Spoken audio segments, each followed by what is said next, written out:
ano po ang masasabi nyo sa mga nananawagan na dapat palitan si PBBM ni VP Sara dahil po sa korupsyon at isyu ng droga? Wala, alam mo si Presidente, napakagaling na tao yan, ano? Focus na focus yan.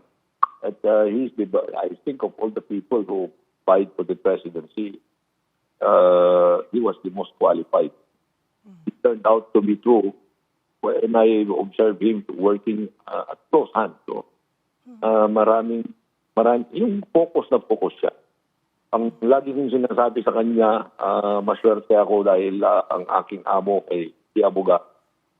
So, that's focus na focus siya. Ayaw kong magkaroon ng government, state in government. Dahil I do not know about, I'm not disparaging si Vice President, ang kakayahan niya, but I think it's safer for the Philippines to stay with President Marcos.